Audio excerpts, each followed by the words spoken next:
Hello again. Today I want to talk about a few of my favorite things. We've got nth-of-type and nth-child selectors, transitions and transformations, and some simple animations. Now, these are just things that I personally enjoy. Nth-child and nth-of-type are really great for making specific selections. As you can see here, I've taken every other post and flipped it horizontally. It's a little over the top. I mean, you can definitely go for more subtle effects like switching the background color, making one light and one dark, and that can look pretty nice, but I just wanted to show some of the things you could do.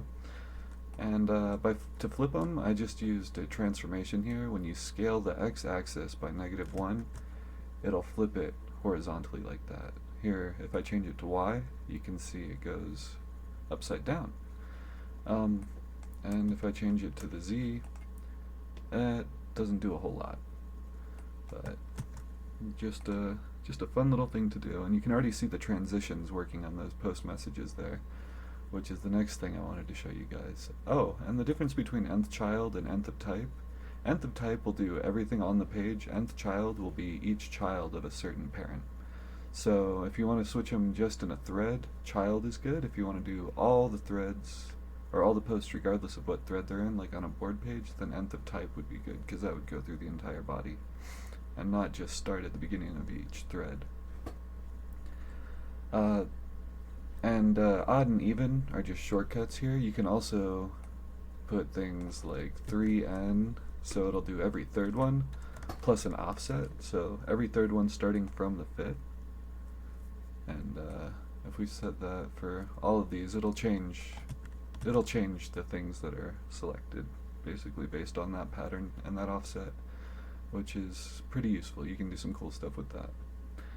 Another thing I've done here is I've set the post message on hover to scale up to 1.5 times its normal size, and to do that with a transition on all changes, with a duration of 1.3 seconds in a linear progression, and with a 0.2 second delay.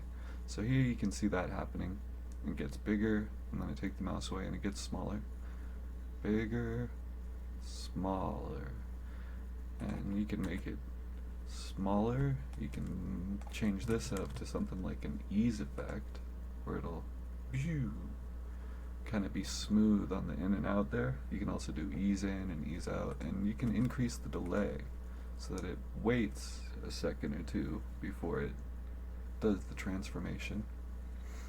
And the last thing I've done here is about the simplest animation you can do. I've applied it to the board banner here because it was already spinning around.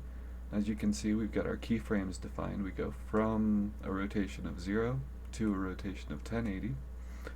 And you can set percentages here and do as many as you want. You could do 1, 2, 3, and define each state along the way, and it'll just fill in the gaps in between with a nice smooth animation for you.